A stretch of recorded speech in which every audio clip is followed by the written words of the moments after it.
Y de inmediato vamos a entrar en lo que son aprendiendo de las sombras y luces de los personajes bíblicos. Sombras y luces de los personajes bíblicos. Ustedes sabrán, hemos estado analizando lo que han sido las luces de Moisés. Todavía no hemos llegado a la sombra, pero sí estamos analizando las luces que proyectó Moisés en sus días, en su tiempo. ¿Para qué? Para tomarle una enseñanza de eso y aplicárnosla a nosotros mismos.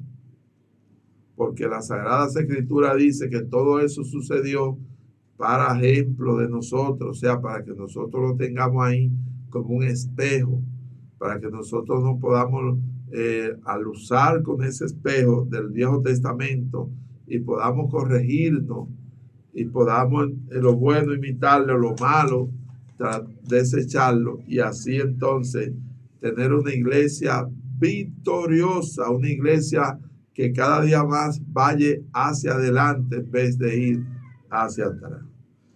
¿Cuál es una de las luces que aprendemos de Moisés? Que fue un instrumento de Dios para sacar al pueblo de Israel de Egipto. Eso es una de las luces que nosotros como creyentes nos deja el ejemplo de que tenemos que ser también instrumento de Dios. ¿Para qué? Para ayudar a alguien que usted ve que va por un mal camino. Instrumento de Dios, ¿para qué? Para también, si usted ve que alguien está enfermo y necesita que le compre una receta, comprársela. Instrumento de Dios, ¿para qué? Para ayudar al prójimo, para que el Señor nos use y así pueda también salvar. ¿Usted sabe cuántas personas andan por la calle necesitadas de alguien, de un instrumento que le ayude, que le diga, mira, qué es lo que tú tienes, qué es lo que te falta o algo? Si usted puede, ayúdelo, déle la mano. Hay personas que usted lo ve con un zapato viejo o lo ve con una ropa remendada. Muchas veces son sencillez o tal vez no le damos importancia a eso. Pero si usted va y le lleva un zapato a esa persona, principalmente indigentes que andan por ahí, y lo lleva una chancleta nueva o algo, se van a sentir bien. O le lleva un plato de comida, que muchas veces viven buscando los zafacones para comer. El caso es, señores, que tenemos que ser instrumento, oiga bien, instrumento de Dios, así como lo fue Moisés. Esa es la primera luces que vemos de Moisés. La segunda que estuvimos hablando fue que Moisés fue el hombre más manso sobre la faz de la tierra. Ustedes recordarán que estuvimos tocando ese tema de que Moisés fue el hombre más manso. ¿Cuál es el ejemplo que nos deja a nosotros la mansedumbre? Bueno, que si usted se siente muchas veces con algún grado, ¿verdad?, de superioridad sobre alguien, tiene que revisarse, tiene que pedirle al Señor que le ayude, porque hay veces que hay cosas que se sienten. Hay veces que usted puede muchas veces creerse que usted, ¿verdad?, tal vez está por encima de alguien porque tiene una profesión o porque tiene una buena cuenta bancaria, un buen vehículo o una buena casa o cobra un buen cheque. Es posible tal vez que usted se sienta como más, vamos a decir, hijo favorito de Dios, porque el Señor lo ha bendecido. Y cuidado si le llega la mentalidad de que aquel que Dios no lo ha bendecido es porque no está muy bien, o muchas veces vienen pensamientos extraños. Cuidado si está en pecado y como usted es fiel, usted piensa que todo eso ha venido tal vez por una fidelidad o porque usted está en mejor calidad espiritual que su hermano, que su prójimo. Déjeme decirle que entre más humilde y manso usted es mejor. ¿Por qué? Porque el que es manso, el que es humilde, es fácil de tratar. Los demás quieren hablar con él, quieren estar con esa persona. Pero cuando usted es una persona repelente, que se cree, muchas veces vive hablando de los pobres, no, que los pobres, que los motoristas, que esto, que lo otro, porque hay personas que están montadas en un buen vehículo y solamente muchas veces hablan de los motoristas, que esto, por aquí, y del que no tiene dinero. Ellos hay gente que están pasando esto por esto, y usted lo ve que vocifera en contra del pobre. Sin embargo, Jesucristo amaba a los pobres y siempre buscaba a los pobres. Y hay muchos que hoy están parados económicamente hablando y lo que hacen es que desechan a los pobres. Incluso si va uno a tocar su puerta o alguien se le va a acercar, lo que hacen es que lo esquivan, lo desechan, porque dicen, ya viene a pedir, ya viene para acá a pedir. Y le sacan el cuerpo. Y a eso Dios no le agrada. Incluso usted debe de quedarse ahí y decirle qué usted necesita, joven, qué usted necesita, dama, qué usted necesita, anciano, quien sea. Y debe de ayudar, porque cuando Dios nos pone a alguien por delante con una necesidad, es porque quiere bendecirnos. Es una oportunidad que nosotros tenemos.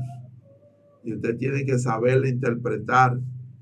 Por eso es que cuando usted hace un favor y alguien le dice gracias, usted dice gracias a usted por permitirme poner en práctica el amor de Dios, por permitirme dar, en amar al prójimo, porque es una oportunidad para usted demostrar su amor al prójimo.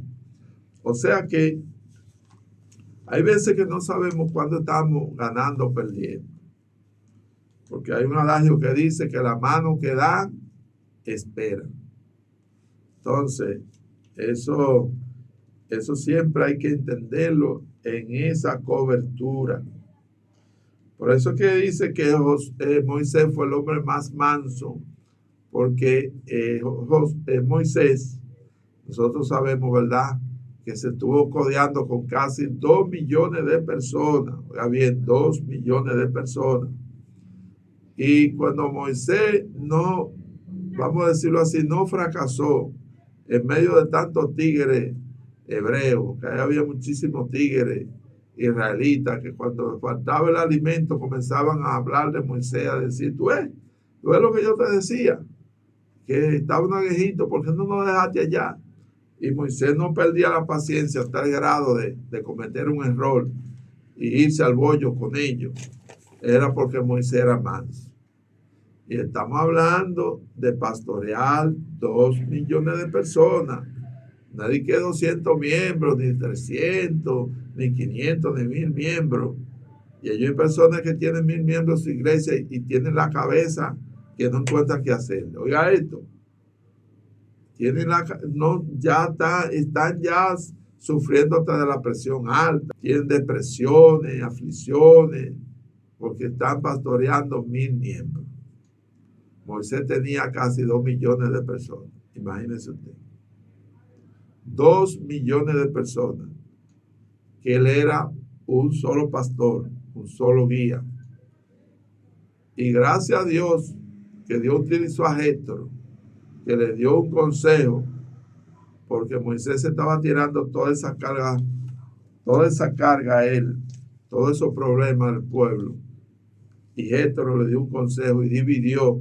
Pero no fue que él salió, fue que lo más fácil lo resolvieran aquellos que se habían puesto para resolver los problemas, pero lo difícil siempre venía donde Moisés.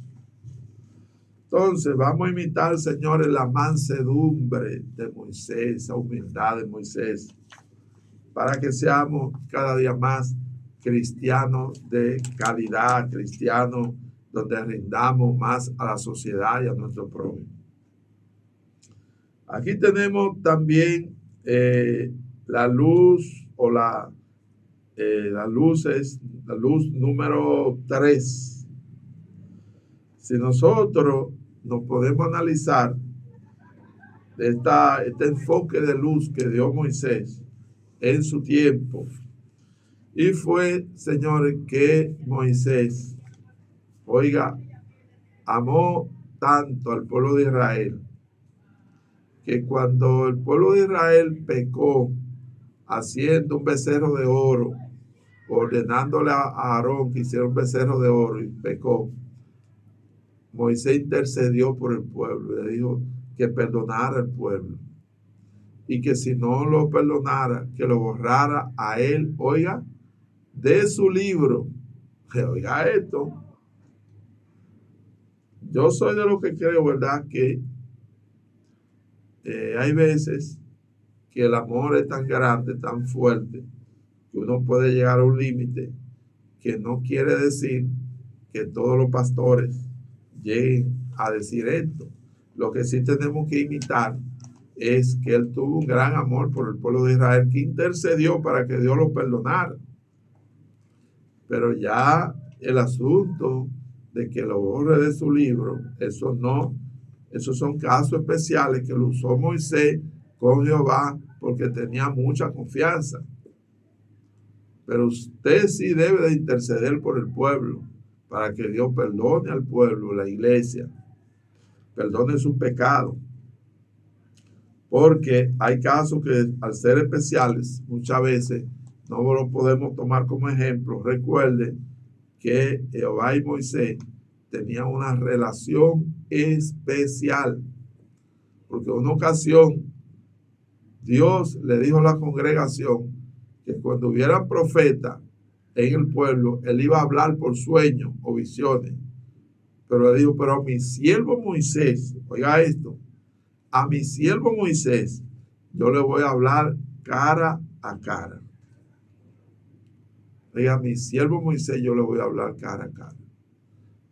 O sea que Moisés, amados hermanos, y Dios había una relación especial y por lo tanto Moisés tenía esa confianza de decirle, bórrame de mi libro. Y Jehová le dijo, no, yo borraré de mi libro aquel que pecare contra mí. Pero si tú no has pecado, no te voy a borrar de mi libro.